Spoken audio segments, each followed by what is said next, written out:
Alfaro, la BNTNA. Sí, mañana, por supuesto, si hace bueno, dijo Mrs. Ramsay, pero tendréis que levantaros, con la alondra agregó. Estas palabras proporcionaron a su hijo una alegría extraordinaria, como si la excursión fuera ya cosa hecha, como si toda la ilusión con la que había aguardado este momento, que parecía haber tardado años y años, estuviese, tras la oscuridad de la noche, tras un día de navegación, al alcance de la mano, pero puesto que ya a los 6 años era miembro de ese gran grupo que no consigue mantener en orden los sentimientos, sino que consiente que las esperanzas futuras, con sus penas y alegrías, empañen lo que sí que está al alcance de la mano, y, puesto que para quienes son así, desde la más temprana infancia, cualquier movimiento de la rueda de las emociones tiene el poder de hacer cristalizar y detener el momento sobre el que recae ya la pena, ya la exaltación. James Ramsay, que sentado en el suelo, recortaba estampas del catálogo ilustrado del economato de la Armada y el Ejército, mientras su madre hablaba, adomó el cromo del refrigerador con una bienaventuranza celestial.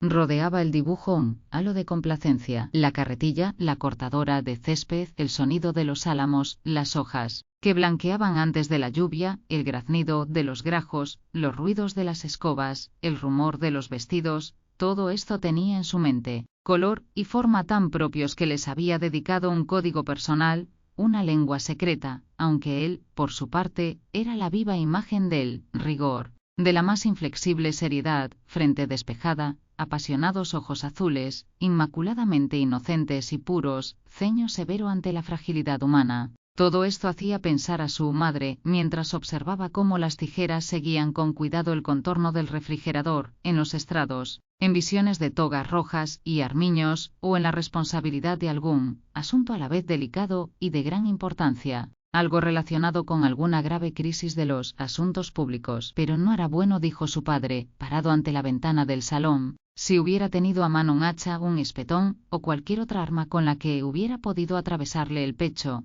y haberlo matado en aquel mismo momento, James habría echado mano de ella. Tan desmesuradas eran las emociones que Mrs. Ramsay despertaba entre sus hijos con su sola presencia. Ahí estaba, flaco como hoja de cuchillo, cortante, con su sonrisa sarcástica, contento no solo por el placer de aguar la fiesta a su hijo, y de dejar en ridículo a su esposa, 10.000 veces mejor que él, en todos los sentidos, creía James, sino por poder exhibir además cierta secreta vanidad, por la precisión de sus juicios. Decía la verdad, siempre decía la verdad. No sabía mentir, nunca desfiguraba la naturaleza de un hecho cierto, jamás modificaría una palabra, por desagradable que fuera, para acomodarla a la conveniencia o el gusto de nadie, y menos aún, la modificaría para complacer a sus propios hijos, de su carne y sangre, quienes debían saber desde la infancia que la vida es difícil, que con la realidad no se puede jugar, que para él viaje hacia esa tierra de fábula en la que se extinguen nuestras más ardientes esperanzas, donde naufragan nuestras frágiles barquillas en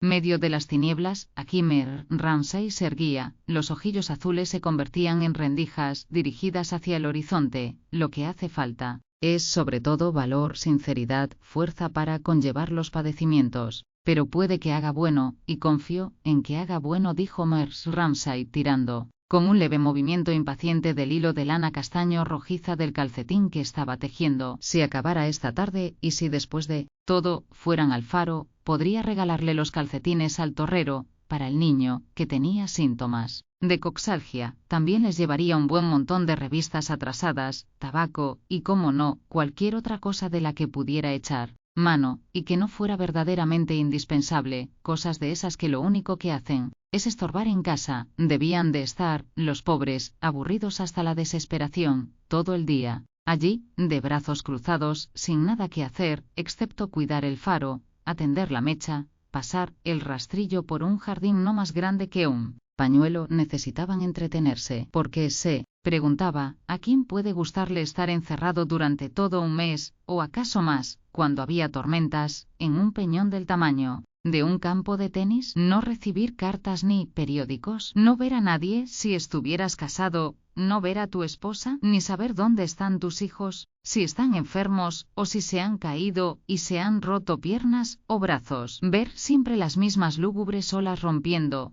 una semana tras otra, y después la llegada de una horrible tempestad, y las ventanas llenas de espuma, y las aves que se estrellan contra el farol, y el movimiento incesante, sin poder asomar la nariz por temor a que te arrastre la mar. ¿A quién puede gustarle eso?, se preguntaba dirigiéndose de forma especial a sus hijas. A continuación, cambiando de actitud, añadía que era preciso llevarles todo lo que pudiera hacerles la vida algo más grata. Sopla de poniente, dijo Tansley, el ateo, abriendo los dedos de forma que el viento pasara entre ellos. Compartía con Mer Ramsay el paseo vespertino por el jardín, de un lado para otro, y vuelta a empezar. Lo que quería decir es que el viento soplaba en la peor dirección posible para desembarcar en el faro. Sí, hasta Mrs. Ramsay estaba de acuerdo, vaya si le gustaba decir cosas desagradables. Era detestable que él le refregara eso, y que hiciera que James se sintiera aún más desdichado. Sin embargo, no les consentía que se rieran de él. El ateo lo llamaban el ateazo. Rose se burlaba de él, Prue se burlaba de él, Andrew, Jasper, Roger se burlaban de él.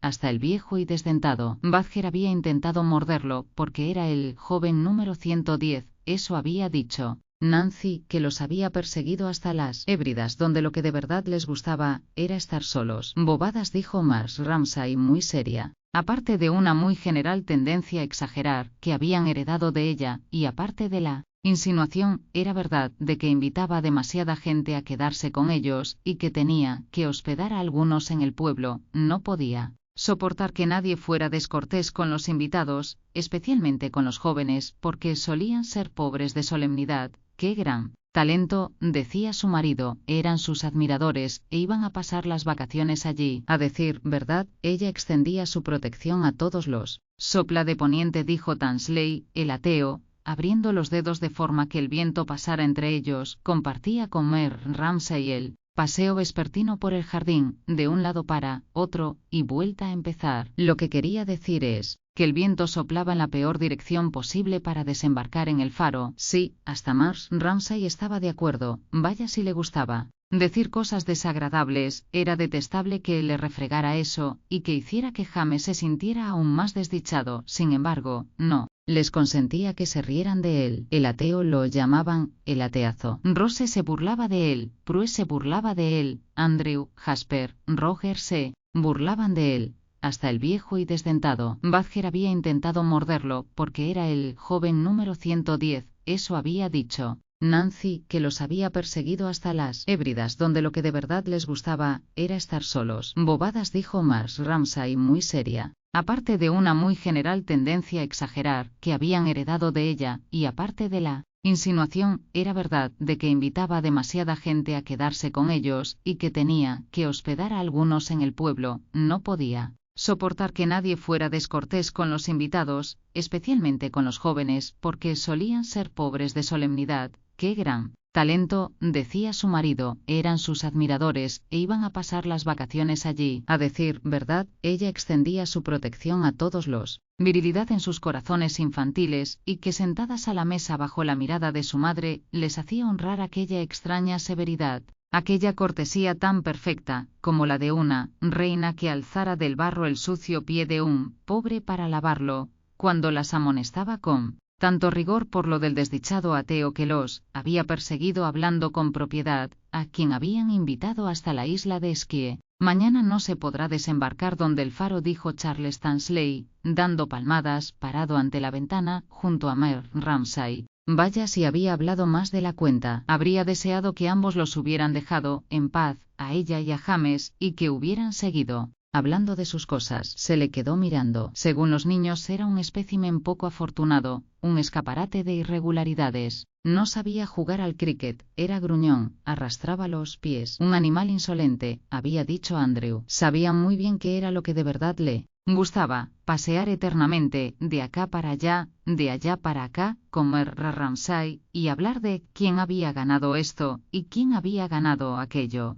¿Quién era un talento de primera para la composición poética en latín? ¿Quién era brillante, pero, en el fondo, superficial? ¿Quién era, sin ninguna duda, el individuo con más talento de Balliol? ¿Quién había sepultado su genio, por poco tiempo, en Bristol o Bedford, pero de que no se iba a dejar de hablar en cuanto vieran la luz sus prolegoma dedicados a alguna rama de las ciencias matemáticas o la filosofía, y de los que Mer Tansley tenía ya las galeradas de las primeras páginas, por si Mer Ramsay quería leerlas. De cosas como estas es de lo que le hablaban. A veces ni ella podía contener la risa. Algo había dicho ella acerca de unas olas como montañas. Sí, estaba algo borrascoso, había respondido Charles Tansley. ¿No se ha calado hasta los huesos?, había dicho ella. Algo húmedo, no calado, había respondido Mer Tansley, pellizcando la manga, tocando los calcetines. Pero no era eso lo que les preocupaba, decían los niños. No era la cara ni los modales, era él, eran sus opiniones. Cuando hablaban de algo interesante, gente, música, historia, cualquier cosa, incluso cuando decían que hacía una buena tarde y que querían salir a sentarse afuera, lo que les molestaba de Charles Tansley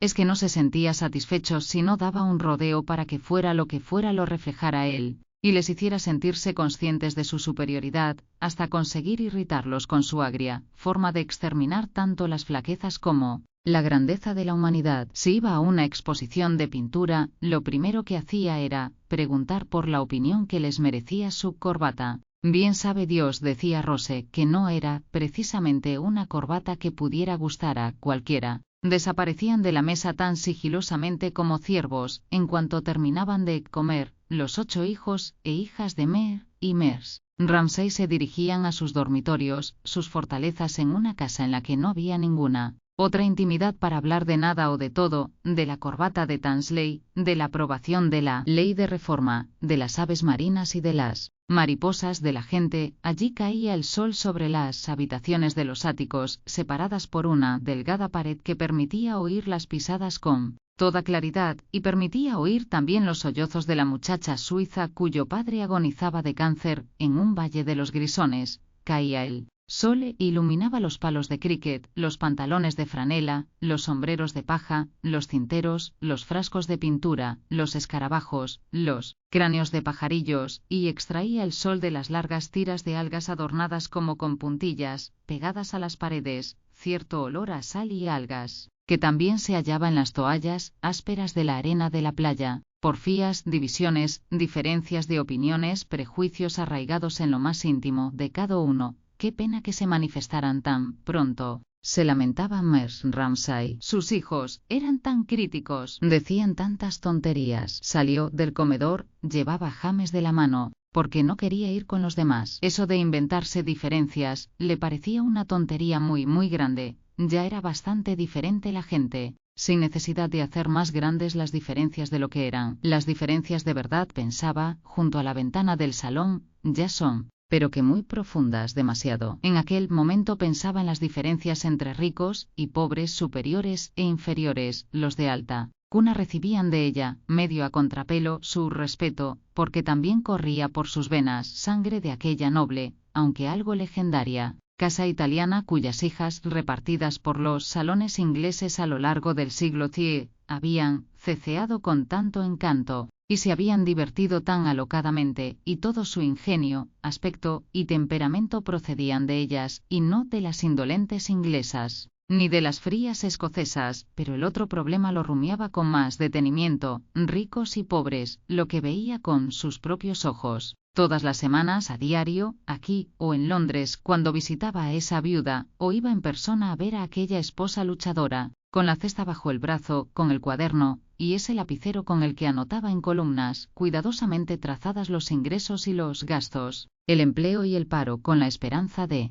dejar de ser una ciudadana particular cuya caridad fuese un ejercicio sentimental para justificarse ante sí misma, o fuese un remedio que curase su curiosidad y se convirtiese en aquello que su mente nada adiestrada más admiraba, en una investigadora, en alguien que se ocupara de resolver en serio los problemas sociales. Problemas irresolubles se le antojaban, allí, en pie, mientras llevaba a James de la mano. La había seguido hasta el salón. El joven ese del que se reían estaba junto a la mesa, enredando con algo, torpe, se sentía extraño, sabía todo eso sin necesidad de mirar. Se habían ido todos los niños, Minta Doyle y Paul Riley, Augustus Carmichael, Mer Ramsay, se habían ido todos. de forma que se volvió con un suspiro, y dijo, «No se aburrirá si le pido que me acompañe, ¿verdad, Mer Tansley?» Tenía que hacer un recado en el pueblo, tenía que escribir 1 o 2 cartas, tardaría unos 10 minutos, tenía que ponerse el sombrero.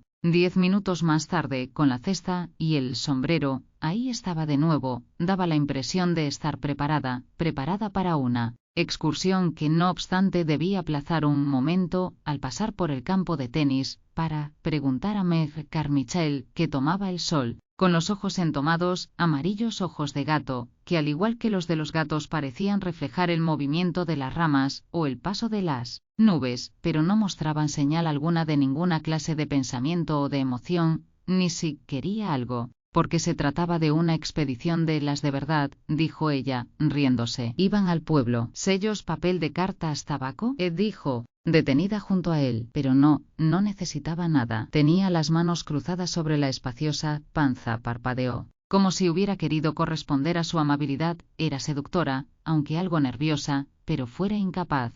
Hundido como estaba en una somnolencia verde-gris en la que incluía todos, sin necesidad de palabras, en un vasto y benévolo letargo de buenas intenciones, y en el que cabía toda la casa, todo el mundo, porque había dejado caer, en el vaso, a la hora del almuerzo, unas gotas de algo que, según los niños, explicaba la presencia de las brillantes hebras de color amarillo, canario de la barba y el bigote, los cuales eran, si no se contaban esas hebras, blancos como la leche. No necesitaba nada, susurró. Habría sido un gran filósofo, decía Mrs. Ramsay. Ya en la carretera, camino del pueblo, pesquero, pero se había casado mal. Llevaba la negra sombrilla muy derecha, y se movía con el indescriptible aire de esperar algo, como si fuera a encontrarse con alguien a la vuelta de la esquina. Le contó la historia. Hubo algo con una muchacha en Oxford, se casó demasiado pronto, eran pobres, tuvo que irse a la India, tradujo algo de poesía, algo muy hermoso según, creo. Quería enseñar a los niños persa o hindi, pero ¿para qué? Después, ya lo había visto, tumbado ahí sobre la hierba. Se sentía halagado, acostumbrado a las humillaciones. Le agradaba que Mrs. Ramsay le contara cosas como esta. Charles Tansley revivió. Como había dado la impresión, además de que consideraba favorablemente la grandeza de la inteligencia del personaje, incluso en su decadencia, y de que no le parecía mal la sumisión de toda esposa. No es que ella echara la culpa a la muchacha, había sido un matrimonio feliz, según ella, al trabajo de su marido, todo ello le había hecho sentirse más reconciliado consigo mismo que nunca anteriormente, y le habría gustado, si hubieran alquilado un carruaje, por ejemplo, haber pagado la carrera. Pero estaba esa bolsa tan pequeña, ¿le permitiría llevarla? No, de ninguna manera, había respondido, siempre la llevaba ella. También ella estaba contenta, sí, lo notaba, sentía él muchas sensaciones, pero había algo que de forma particular lo agitaba y perturbaba, sin saber por qué. Le gustaría que ella lo viera, con birrete y muceta, en una procesión académica, un puesto de profesor, una cátedra. Se sentía con fuerzas para cualquier cosa, se veía ya, pero ¿qué miraba? Un hombre que pegaba un cartel, L.A. Inmensa hoja que batía el viento se alisaba poco a poco, y cada golpe de la escobilla revelaba nuevas piernas, aros, caballos, deslumbrantes, colores rojos y azules, todo perfecto, hasta que media pared estuvo cubierta con el anuncio del circo, un centenar de jinetes, 20 focas malabarista, leones, tigres. Acercó la cabeza, era algo corta de vista, leyó que iban a actuar en el pueblo. Es muy peligroso, exclamó, que un manco suba a una escalera de estas. 2 años antes le había amputado el brazo izquierdo una segadora mecánica. Vayamos todos, dijo, avanzando, como si tanto jinete y tanto caballo la hubieran llenado de gozo infantil, y le hubieran hecho olvidar su piedad. Vayamos, dijo él, repitiendo las palabras con un raro tartamudeo que le hizo mirar sorprendida. Vayamos al circo. No lo decía bien. No sabía expresarlo de forma adecuada. ¿Pero por qué no? Se preguntaba. ¿Qué le ocurría? En este momento a ella le caía muy bien. En su infancia, preguntó, ¿no lo habían llevado al circo? Nunca, respondió él, como si le hubieran hecho la pregunta a la que precisamente quería responder, como si durante todos estos días hubiera estado deseando decir que, en su infancia, no había ido nunca al circo. Su familia era muy grande, 9, contando hermanos y hermanas, su padre era un trabajador Mi padre es farmacéutico, Mrs. Ramsay. Tuvo que pagarse todo desde los 13 años. En invierno, más de una vez había tenido que salir sin abrigo. En la universidad nunca pudo corresponder a las invitaciones, fueron estas sus adustas y secas palabras. Todo lo suyo tenía que durar el doble que lo de los demás. Fumaba, el tabaco más barato, picadura, la que fumaban los viejos del puerto. Trabajaba mucho, 7 horas al día, se dedicaba ahora a estudiarla, influencia de algo sobre alguien, echaron a andar de nuevo.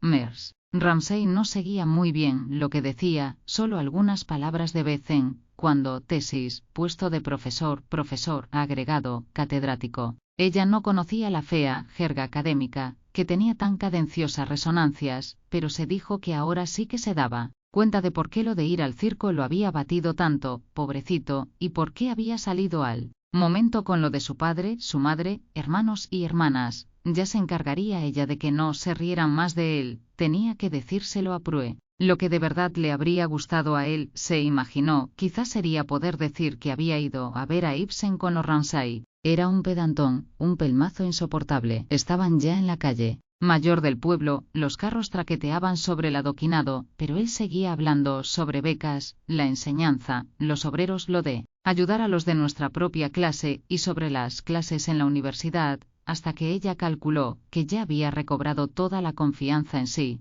mismo, y se le había olvidado lo del circo, y volvía a gustarle. Estaba a punto de decirle, pero las casas se alejaban en direcciones opuestas, salieron al muelle, y se extendió la bahía. Ante su mirada, Mrs. Ramsay, ante el enorme cuadro de agua azul, no pudo evitar exclamar, ¡ah, qué hermoso! El blanco faro lejano, austero, se hallaba en medio, a la derecha, hasta donde alcanzaba la mirada, desvaídas e incesantes, con delicados pliegues, se veían las dunas de verde arena, con sus flores silvestres, sobrevolándolas, que parecían correr perpetuamente hacia algún deshabitado país lunar. Esta era la vista que su marido amaba, dijo deteniéndose, mientras sus ojos se volvían aún más grises. Hizo una breve pausa, pero ahora, esto, estaba lleno de artistas. A decir verdad, a pocos pasos había uno de ellos, con sombrero de paja, zapatos amarillos, grave, tranquilo, absorto. 10 niños lo contemplaban, la cara redonda y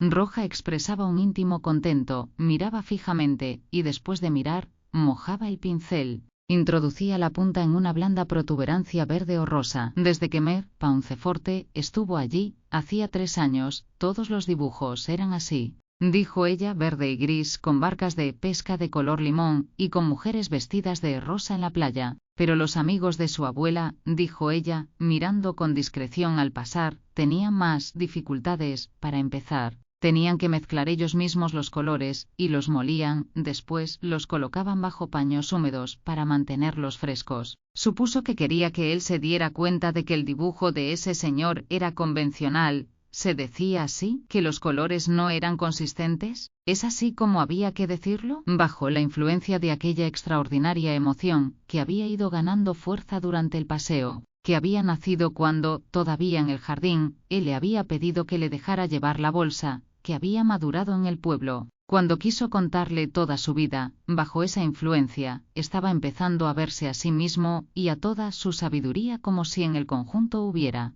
alguna leve imperfección. Era algo muy extraño. Se quedó ahí en el salón de la casucha a la que lo había llevado, esperándola, mientras ella subía un momento a visitar a una señora. Oyó los rápidos pasos que daba por arriba, oyó la voz alegre, luego, más apagada. Se quedó mirando las esteras, la bandeja del servicio del té, las pantallas de cristal, esperaba con impaciencia. Estaba ansioso por volver a casa caminando con ella, estaba decidido a llevarle la bolsa. Después le oyó salir, cerrar una puerta, decir que debían cerrar las puertas y dejar las ventanas abiertas, preguntarles si necesitaban algo. Debía de estar hablando con una niña, cuando de repente entró, se quedó inmóvil un instante como si arriba hubiera estado fingiendo, y ahora se permitiera ser ella misma. Estaba frente a un retrato de la reina Victoria, que llevaba la banda azul de la Orden de la Jarretera. De repente se dio cuenta,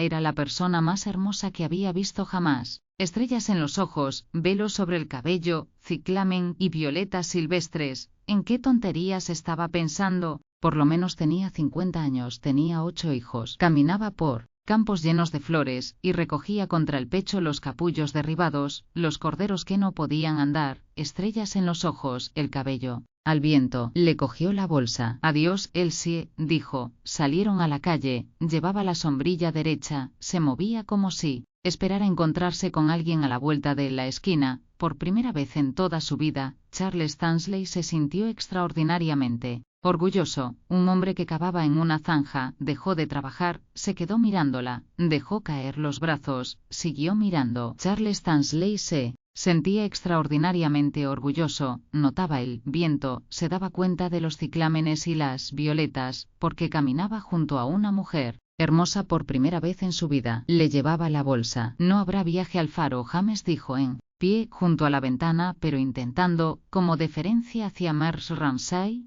endulzar la voz, como si pretendiera hacer ver, al menos, que lo decía en broma. Hombrecillo detestable, pensó Mrs. Ramsay, ¿es que no puede dejar de recordárselo? Cuando amanezca seguro que lucirá el sol y cantarán los pájaros, dijo, compasiva, alisando el cabello del niño, porque era consciente de que su marido, con el enojoso recordatorio de que no haría bueno, había matado la alegría del muchacho. Lo de ir al faro era algo en lo que el niño había puesto mucha ilusión, y por si fuera poca la burla de su marido, lo de que no haría bueno, ahora venía este hombrecillo detestable a refregárselo de nuevo. Quizás sí que haga bueno, dijo, alisándole el cabello. Lo único que podía hacer era admirar el refrigerador y pasar las hojas del catálogo del economato para buscar algún rastrillo o alguna máquina de cortar el césped, con muchos dientes y mangos, algo que exigiese una gran atención para recortarlo. Todos estos jóvenes eran parodias de su mando, pensó. Si él decía que iba a llover, ellos afirmaban a continuación que habría un huracán. Pero no, al pasar la hoja, algo interrumpió la búsqueda de la ilustración del rastrillo o de la máquina de cortar el césped. Aquel huraño rumor, interrumpido de forma irregular por los resoplidos de las pipas al llevarlas a la boca, y al quitarlas de la boca, que no había dejado de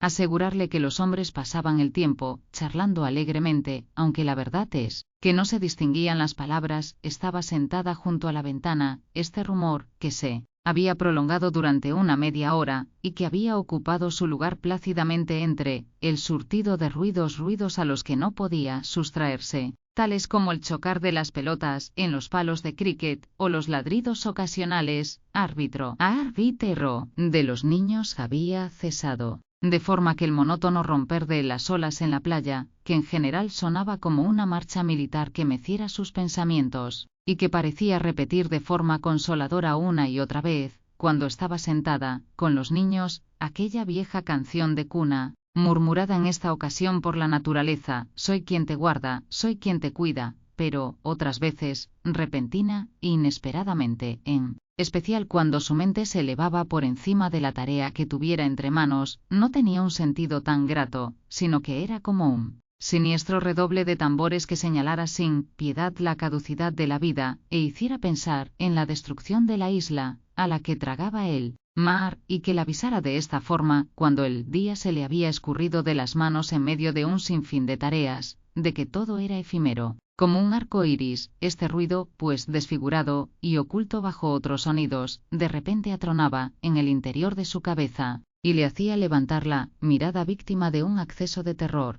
La conversación había cesado, eso lo explicaba todo, pasando en un segundo de la tensión que la había agarrotado al otro extremo, como para indemnizarla por el gasto superfluo de emoción. Se sintió tranquila, divertida e incluso algo maliciosa, pues pensó que habían plantado al pobre Charles Stanley. Poco le importaba si su marido necesitaba sacrificios, los necesitaba. Le ofrecía con regocijo a Charles Stanley por haber fastidiado a su niño. Poco después, con la cabeza erguida, se quedaba atendiendo, como si esperara algún ruido familiar, algún sonido mecánico irregular. Después, al oír algo rítmico, algo entre habla y canción, algo que procedía del jardín, mientras su marido seguía paseando de un lado a otro de la terraza, algo intermedio entre el croar y la canción. Se persuadió de que todo estaba en orden, y al bajar la mirada al libro que reposaba en sus rodillas halló algo que, si ponía mucho cuidado en ello, podría recortar James, una ilustración de una navaja con 6 hojas. De repente se oyó un grito, como de un sonámbulo, como de entresueño, Stormed at Wit Shot and Sail. Lo oyó como si lo hubieran gritado junto a su oído, y se volvió como si temiera que alguien estuviera oyéndolo. Solo estaba Lily Briscoe. No pasaba nada, pero ver a la muchacha al otro lado del jardín, pintando, le hizo pensar en algo. Recordó que tenía que mantener la cabeza en la misma posición para el retrato de Lily. El retrato de Lily. Miss Ramsay se sonrió, con esos ojillos rasgados, con tantas arrugas. No se casaría nunca. No había que tomarse muy en serio lo de su pintura, pero era una muchachita independiente, y por ese motivo le gustaba a Mrs. Ramsay, así que al recordar la promesa inclinó la cabeza. A decir verdad, casi le derriba el caballete al acercarse gritando: «Pero seguimos cabalgando, valientes», aunque, misericordiosamente, hizo un quiebro, y se alejó, galopando para morir de forma gloriosa, pensó ella, en los altos de Balaclava. No conocía ejemplo alguno de alguien a la vez tan ridículo y preocupante, pero mientras solo hiciera eso, gesticular, gritar, estaba tranquila, seguro que no se detendría a mirar el cuadro. Eso precisamente es lo único que Lily Briscoe no habría soportado, incluso cuando consideraba el volumen, la línea, el color. A Mrs. Ramsay, sentada en la ventana con James, mantenía una antena dirigida al entorno, no fuera a ser que se acercara alguien y de repente hubiera alguien mirando el cuadro, ahora, con los sentidos alerta, por decirlo de algún modo, mirando, esmerándose, hasta que conseguía que los colores de la pared y de la más lejana clemátide ardieran en sus ojos. Advirtió que alguien había salido de la casa y se acercaba a ella, pero supo, de alguna forma, por el modo de pisar, que era William Banks, de manera que aunque el pincel acusó un temblor, dejó el lienzo como estaba, no lo inclinó contra el césped, como habría hecho si hubiera sido Mr. Tansley, Paul Riley, Minta Doyle, o prácticamente cualquier otro. William Banks se detuvo ante ella. Se alojaban en el pueblo, de forma que yendo y viniendo, despidiéndose ante la puerta, hablando de sopas, de los niños, de esto y aquello, se habían convertido en aliados. Así, cuando se detuvo junto a ella, con aquel aire de juez, tenía edad como para poder ser su padre, dedicado a la botánica, viudo, olía a jabón, muy exacto y limpio. Ella sencillamente no hizo nada. Lo único que hacía era quedarse junto a ella. «Buenos zapatos calza», observó él. «No son de los que aprietan los dedos de los pies». Se alojaban en la misma casa. Él había observado también que era una mujer muy ordenada. Se levantaba antes de que los demás desayunaran, y salía. Creía él que sola a pintar. Era pobre, suponía, carecía de los rasgos o el encanto de Miss Doyle, ciertamente, pero estaba llena de sensatez, lo que a los ojos de él la hacía muy superior a aquella joven dama. Por ejemplo, ahora, cuando Mrs. Ramsay caía sobre ellos, gritando, gesticulando, Miss Briscoe, al menos, eso creía él, era capaz de comprender. «Someone ad blunderet». Ramsay los miraba enfadado. Era una mirada colérica, pero no los veía. Eso los hizo sentirse vagamente incómodos. Habían visto juntos algo que se supone que no deberían haber visto. Habían invadido la intimidad de alguien, y eso obligó a Mr. Banks a decir, casi a continuación, que estaba cogiendo frío, y le propuso que fueran a dar un paseo, pero Lily pensó que se trataba de una excusa para irse, para alejarse donde no se oyera a nadie. Sí, aceptó, pero le costó separar la mirada del cuadro. La clemátide era de color violeta intenso, la pared era sorprendentemente blanca. Y a que era poco honrado no reflejar fielmente el violeta intenso y el blanco sorprendente, puesto que así los veía, aunque la moda era, desde la visita de Mr. Paunceforte, ver todo con matices pálidos, elegantes, semitransparentes, y además del color estaba lo de la forma. Veía ella todo con tanta claridad, con tanta seguridad, cuando dirigía la mirada a la escena, pero todo cambiaba cuando cogía el pincel. Era en ese momento fugaz que se interponía entre la visión y el lienzo cuando la asaltaban los demonios, que a menudo la dejaban a punto de echarse a llorar, y convertían ese trayecto entre concepción y trabajo en algo tan horrible como un pasillo oscuro para un niño. Le sucedía con frecuencia, luchaban inferioridad de condiciones para mantener el valor, tenía que decirse, lo veo así, para atesorar algún resto de la visión en el corazón, una visión que un millar de fuerzas se esforzaba en arrancarle. Así, de aquella forma desabrida y destemplada, cuando comenzaba a pintar, se apoderaban de ella estas fuerzas, y se le venían otras cosas a la mente su propia incompetencia, su insignificancia, lo de cuidar a su padre en su casa cerca de Brompton Road, y tenía que hacer un gran esfuerzo para dominarse y para no arrojarse a los pies de Mrs. Ramsay. Gracias a Dios que hasta el momento había sabido resistirse a estos impulsos y decirle, ¿qué se le podría decir? ¿Estoy enamorada de usted? No, no era verdad. Estoy enamorada de todo esto, señalando con la mano el seto, la casa, los niños. Era absurdo, era imposible. No podía decirse lo que una quería decir. Dejó los pinceles con mucho cuidado en la caja, bien ordenados, y dijo a William Bankes, de repente hace frío. Parece como si el sol calentara menos, dijo, mientras examinaba los alrededores porque todavía lucía el sol, la hierba que era todavía de un color verde oscuro, mate, el follaje de la casa en el que lucían estrellas de las flores de la pasión de color púrpura, los grajos que dejaban caer indiferentes graznidos desde el alto azul, pero algo se movía, algo destellaba, algo movía un ala de plata, en el aire. Después de todo, estaban en septiembre, a mediados de septiembre, y eran más de las 6 de la tarde. Echaron a caminar por él. Jardín en la dirección de costumbre, cruzaron el campo de tenis, dejaron atrás la hierba de la pampa, llegaron a la abertura en el espeso seto,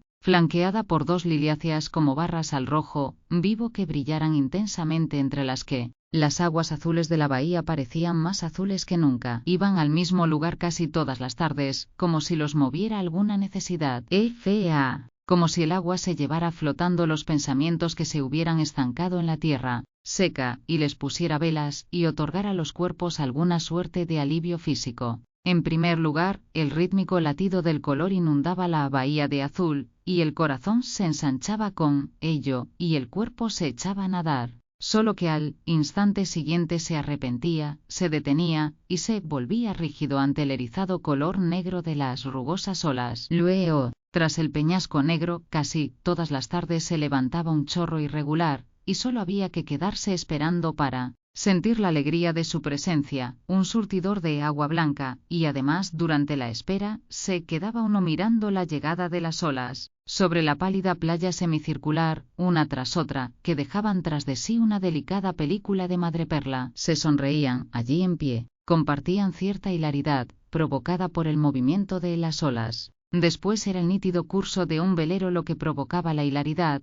Describía su trayecto una curva en la bahía, se detenía, se estremecía, amaba las velas, después como si obedecieran una intuición propia para completar el cuadro, tras ese movimiento elegante, miraban a las lejanas dunas, y en lugar de alegría, descendía sobre ellos cierta tristeza, porque las cosas estaban ya en parte completas, y, en parte porque los paisajes lejanos parecen sobrevivir a los observadores 1.000.000 de años, pensaba Lily, y parecían estar ya en comunión con un cielo que contemplase la tierra en perfecto reposo. Mientras miraba hacia las lejanas dunas, William Bankes pensaba en Ramsay, pensó en una carretera en Westmoreland, pensó en Ramsay dando zancadas solo, en algún camino, rodeado de esa soledad que parecía serle natural, pero de repente hubo una interrupción. Recordaba William Bankes un hecho real, una gallina que extendía las alas para proteger a los polluelos, ante lo cual Ramsay se paró, señaló con el bastón, y dijo, bonito, bonito. Una rara luz de su corazón, eso es lo que había pensado Bankes, algo que demostraba su sencillez,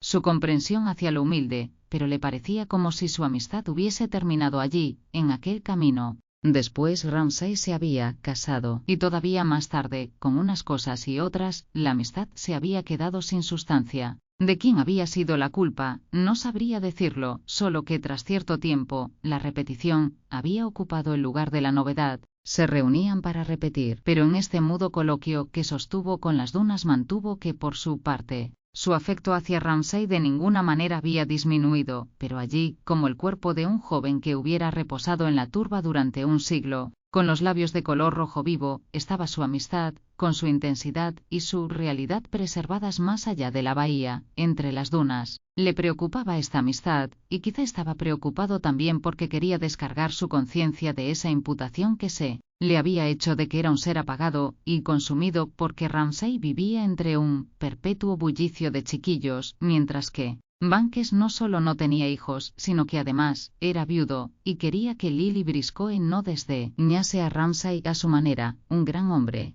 y que comprendiese cómo estaban las cosas entre ellos dos. Su amistad había comenzado hacía muchos años, pero se había esfumado en un camino de Westmoreland, cuando la gallina extendió las alas sobre los polluelos. Después, Ramsay se había casado y sus caminos se habían apartado. Había habido, ciertamente sin culpa de ninguno de los dos, una tendencia a la repetición en sus encuentros. Sí, así había sido. Terminó, volvió la espalda al paisaje. Al volverse, para regresar por el mismo camino, cuesta arriba, Marjoribanks advirtió cosas que no le habrían llamado la atención si las dunas no le hubieran mostrado el cuerpo de su amistad, con los labios rojos, preservado entre la turba. Por ejemplo, Cam, la más joven, hija de Ramsay, cogía flores de mastuerzo marítimo junto a la orilla. Era libre y valiente, y no quería darle una flor al señor, aunque se lo había pedido la niñera. No quería. Cerraba el puño.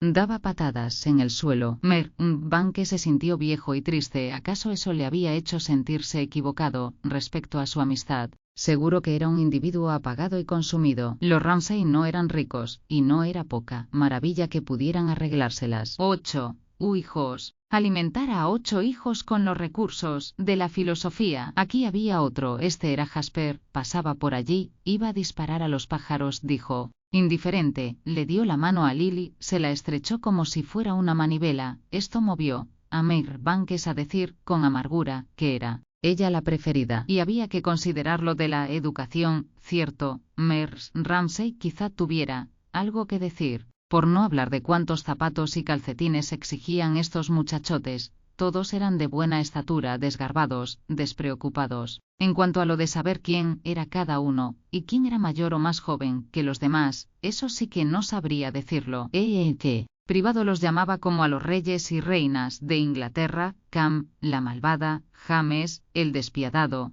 Andrew, el justiciero; Prue, la bella. Porque Prue era hermosa, pensó, no podía evitarlo. Andrew tenía talento. Mientras caminaba por el camino, y Lily Briscoe decía sí y no, y se mostraba de acuerdo con los comentarios, porque ella estaba enamorada de todos, estaba enamorada de este mundo, y él juzgaba el asunto de Ramsay, se apiadaba de él, lo envidiaba, como si lo hubiera visto desprenderse de todas aquellas glorias de aislamiento y austeridad que lo habían coronado en la juventud, y se hubiera cargado irrevocablemente de nerviosos cuidados y de cloqueantes costumbres hogareñas. Algo le daban. William Banks lo reconocía. Habría sido agradable que Cam le hubiera puesto una flor en el abrigo, o que se le hubiera acercado a mirar por encima del hombro una estampa de la erupción del Vesubio, como hacía con su padre, pero también los amigos de toda la vida no podían evitar pensarlo, lo habían destruido un poco. ¿Qué es lo que pensaría ahora un desconocido? ¿Qué pensaba esta Lily Briscoe? ¿Quién no se daba cuenta de que empezaba a tener manías, excentricidades, rarezas? Quizá incluso flaquezas. Era sorprendente que un hombre de su inteligencia se rebajase de esa forma. Quizá esta era una forma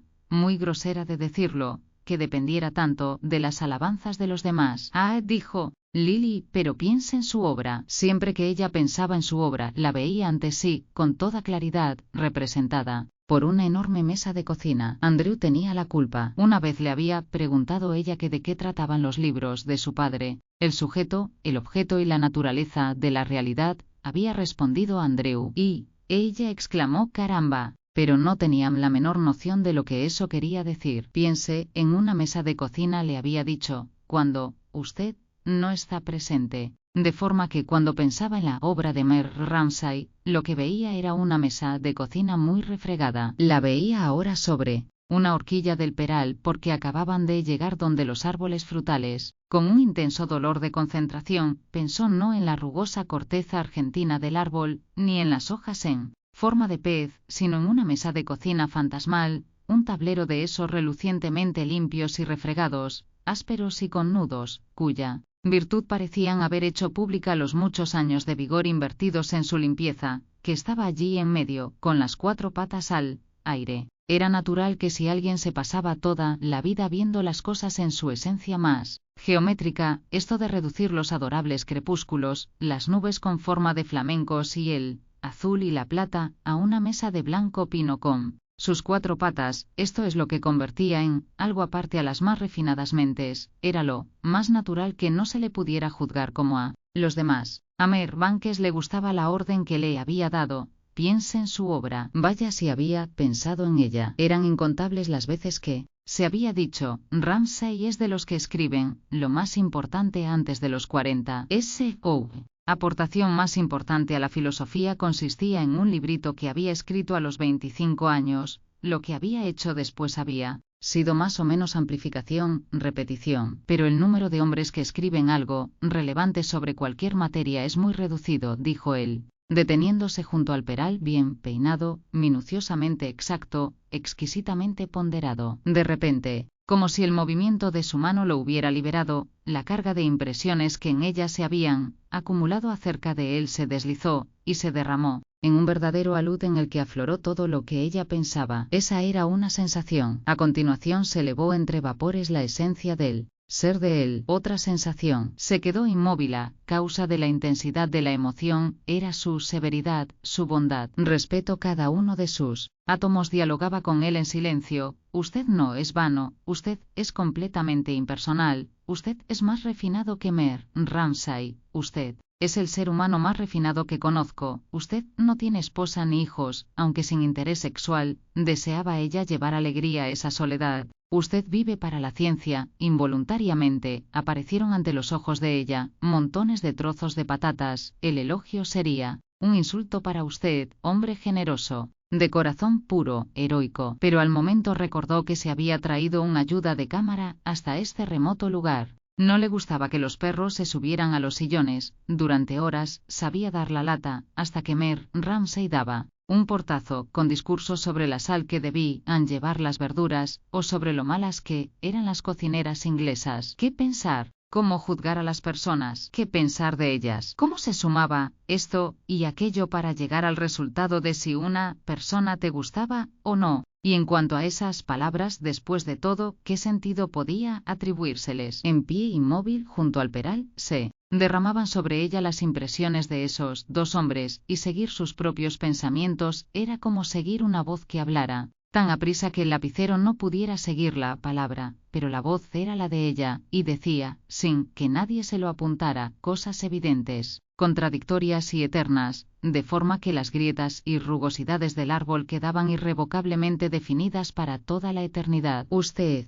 posee grandeza, pero Ramsay no. Él es ruin, egoísta, vano, egotista, lo han mimado, es un tirano, va a matar a Ramsay, pero posee, se dirigía ahora a Marjoribanks, lo que usted no tiene, una impertinente falta de tacto social, no se entretiene con bagatelas, ama a los perros y a sus hijos. Tiene 8. Usted no tiene ninguno. Pues no bajó el otro día con 2 chaquetas, para que Ramsay le cortara el pelo con forma de tazón. Todo esto bailaba de un lado a otro, como una nube de mosquitos, todos separados, pero todos admirablemente controlados por una invisible red elástica. Bailaban de un lado a otro en la mente de Lily, en tomo a las ramas del peral, donde todavía colgaba la representación de la refregada mesa de pino, el símbolo de su intenso respeto por la mente de Ramsay. Esto duró hasta el punto en que el pensamiento, que se revolvía cada vez más y más aprisa, estalló a causa de su propia intensidad.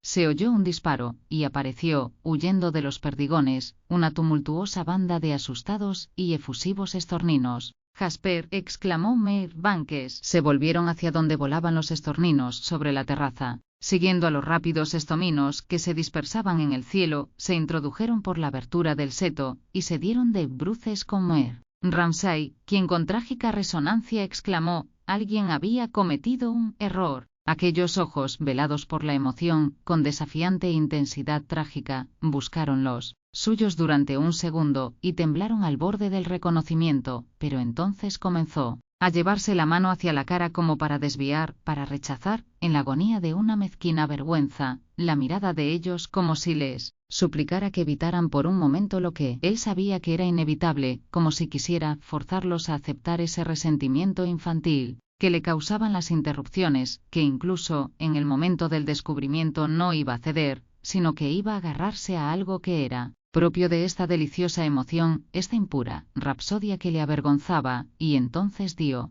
media vuelta ante ellos como si diera un portazo para refugiarse en su intimidad, y Lily Briscoe y Mer Banks miraron algo inquietos hacia el cielo, y advirtieron que la bandada de pájaros que Jasper había alborotado con la carabina, ya se había posado en las copas de los olmos. E incluso si mañana no hiciera bueno, dijo Mrs. Ramsay, levantando la mirada cuando pasaban ante ella William Banks y Lily Briscoe, habrá más días. Y ahora dijo, mientras pensaba en que lo que tenía bonito Lily, eran los ojos orientales rasgados en aquella carita arrugada y pálida, pero que solo un hombre inteligente se fijaría en ellos. Estate quieto, que voy a medir el calcetín, porque después de todo, quizá podrían ir al faro, y tenía que ver si el calcetín necesitaba 1 pulgada o 2 más de largo. Sonriendo, porque en ese mismo momento, acababa de ocurrírsele una idea extraordinaria, y que William y Lily podrían casarse, cogió el calcetín de lana color de brezo, con sus agujas cruzadas en la parte superior, y lo midió sobre la pierna de James. Cariño, estate quieto, dijo, porque no quería hacer de maniquí para el niño del torrero, tenía celos. James no dejaba de moverse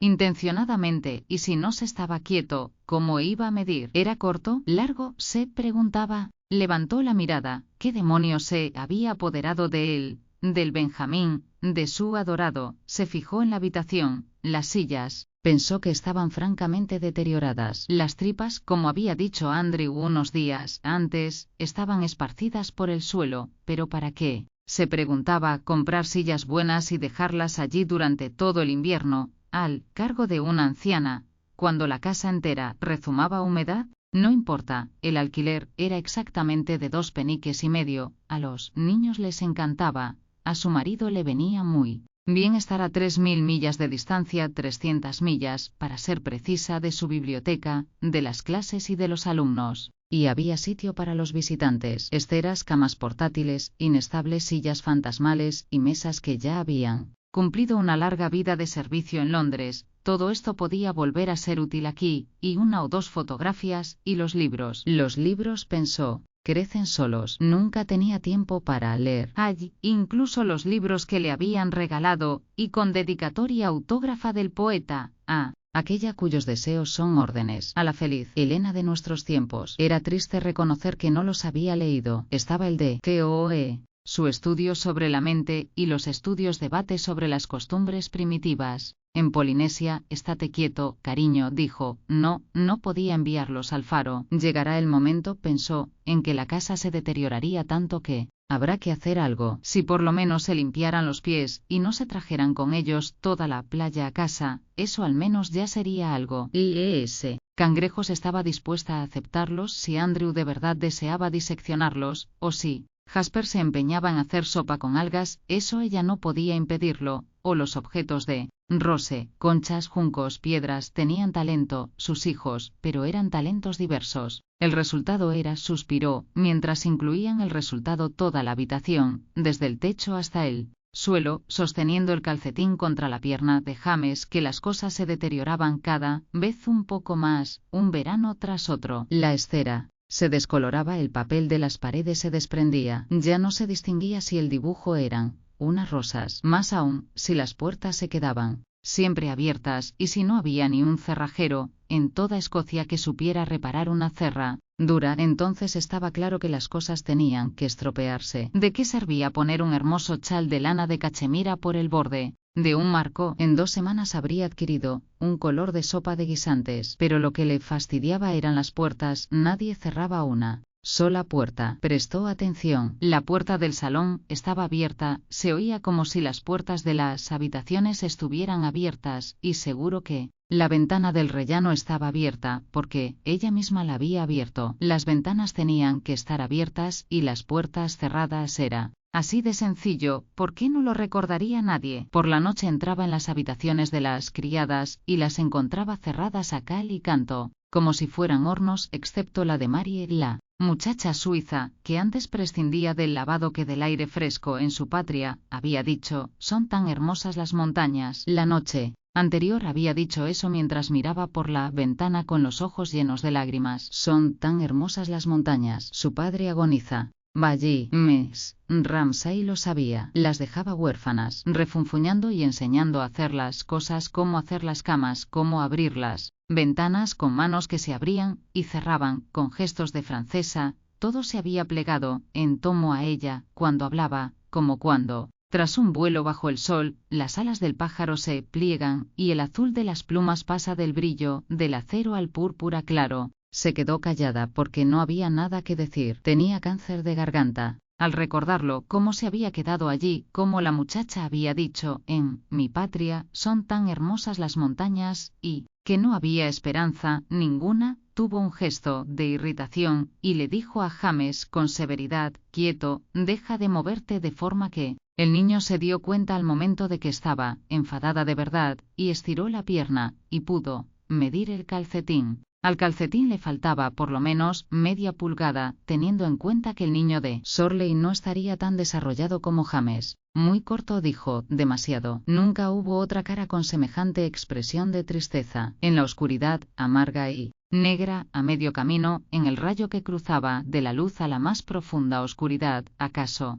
brotó una lágrima cayó, las aguas inestables la recibieron, luego se calmaron. Nunca hubo una cara con semejante expresión de tristeza, pero solo era asunto del aspecto, se preguntaba la gente. ¿Qué había detrás de ello, de su belleza, de su esplendor? Se había volado la cabeza, había muerto una semana antes de casarse, aquel otro amante anterior, del que aún llegaban rumores, ¿o no era nada excepto una belleza incomparable que había dejado atrás en una vida que ya no podía alterar? Porque aunque para ella habría sido muy fácil cuando se hablaban de ella en momentos de mucha intimidad, de grandes amores, de amor no correspondido, de ambiciones frustradas, habría sido fácil decir que lo había conocido, que lo había sentido, pero invariablemente se callaba. Lo sabía todo sin haber estudiado. Su sencillez acertaba donde los inteligentes se confundían. La singularidad de su mente, que le hacía caer directa a plomo, como una piedra, que le hacía aterrizar con la precisión de un ave, le otorgaba de forma natural esta caída, este descenso en picado del espíritu sobre la certeza, un descenso que complacía, tranquilizaba e inspiraba confianza, quizá falsamente. Poco barro le ha quedado a la naturaleza, dijo Banks en una ocasión, mientras hablaba con ella por teléfono y muy afectado por la conversación, aunque solo le decía algo sobre un tren del que utilizó para moldearla. Usted se la imaginaba al otro lado de la línea telefónica, griega, con los ojos azules, la nariz recta. Qué incongruente parecía eso de hablar por teléfono con una mujer así. Parecía como si las Gracias se hubieran reunido y hubieran trabajado juntas en campos de asfódelos para crear esa cara. Sí, claro, cogería el de las 10:30 en Euston, pero tiene la conciencia de su belleza, que tendría un niño, se dijo Banks mientras colgaba el teléfono y cruzaba la habitación para ver cómo avanzaban las obras de un hotel que estaban construyendo en la parte de atrás de su casa. Pensaba en Mrs. Ramsay mientras contemplaba cómo se afanaban en terminar el trabajo de las paredes. Siempre pensó, había algo que luchaba de forma incongruente contra la armonía de su cara.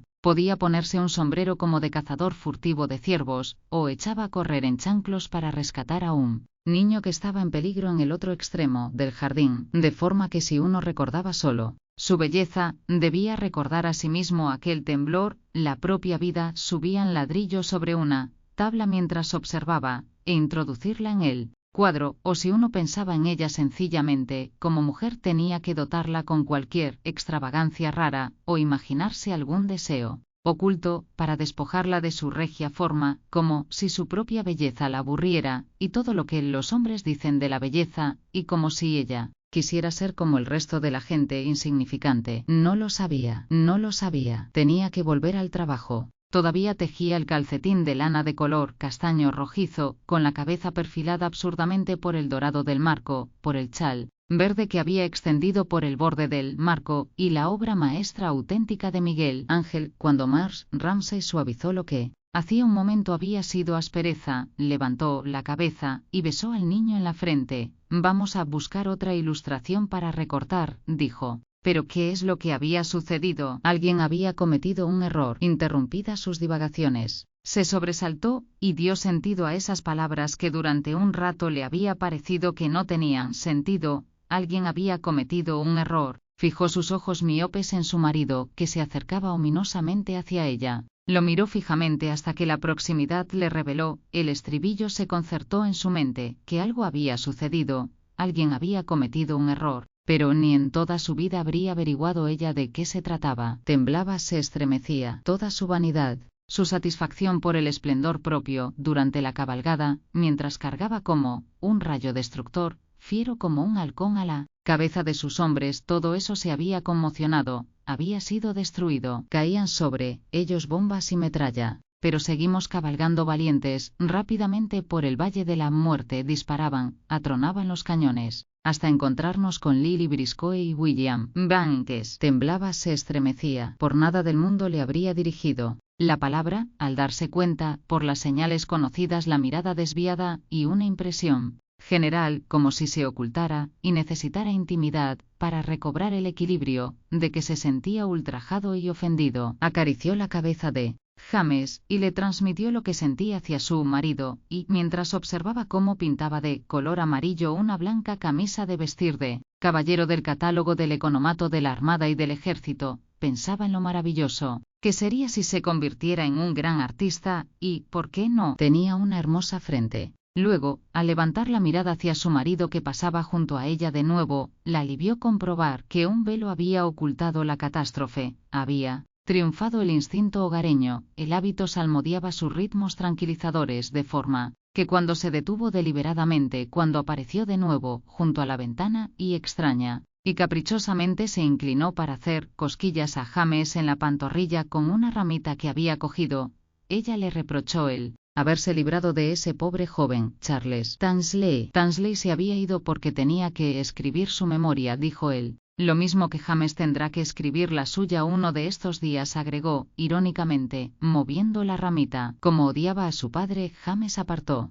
la ramita, con la que Mer Ramsay, con ese estilo peculiar, compuesto de severidad y humor, hacía cosquillas en la pierna desnuda de su hijo. Pretendía terminar con este aburrido tejer de calcetines para llevarlos al día siguiente, al niño de Sorley, dijo. No había ni la más pequeña posibilidad de ir al día siguiente al faro, dijo irascible Mer Ramsay. ¿Cómo estaba tan seguro?, preguntó. A veces cambiaba el viento. La extraordinaria irracionalidad de la observación y la estupidez de la mente femenina le enfurecían. Había cabalgado por el Valle de la Muerte, había temblado y se había estremecido, y ahora ella desafiaba los hechos y hacía concebir a sus hijos esperanzas vanas. Peor aún, mentía. Dio una patada al escalón. Maldita seas, dijo. ¿Pero qué es lo que había dicho? Sencillamente que mañana podría hacer bueno, y podría, no con la bajada del barómetro y con el viento soplando del oeste, buscar la verdad con tan asombrosa falta de consideración hacia los sentimientos de los demás, rasgar los tenues velos de la civilización con tanta insolencia, tan brutalmente, le parecía a ella que era un horrible ultraje contra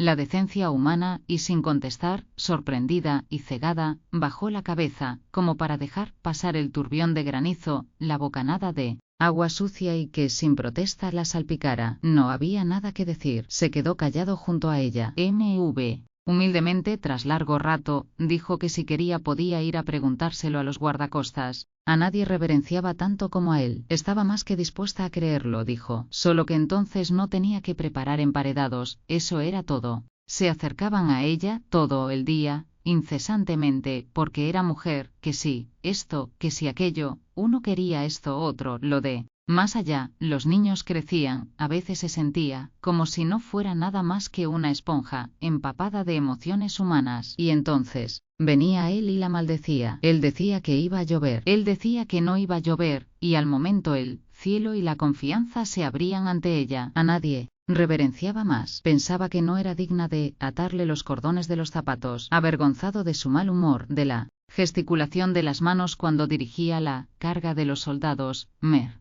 Ramsay, torpemente, volvió a hacer cosquillas una vez más en la pierna de su hijo, y después, como si ella le hubiera dado permiso, con un movimiento que extrañamente le recordó a su esposa el viejo león marino del zoo, cuando se echaba hacia atrás después de comer la ración de pescado, y rodaba de forma que el agua de la piscina hiciera olas, se sumergió en el aire de la tarde que Ya era muy denso, y despojaba de sustancia las hojas y los setos, pero como compensación, quizá, les devolvía las rosas y claveles un lustre que no habían tenido durante el día. Alguien había cometido un error, volvió a decir, mientras paseaba por la terraza, dando grandes zancadas. Pero cómo había cambiado el tono. Era como el del cuclillo, que en junio sigue todo vientecillo, como si estuviera buscando, a tientas, alguna frase para un nuevo estado de ánimo, y como si solo tuviera esta mano, y la usara, aunque no fuera muy buena, pero sonaba ridícula. Alguien había cometido un error, así la repetía, casi como una pregunta, sin convicción, melodiosamente. Ms.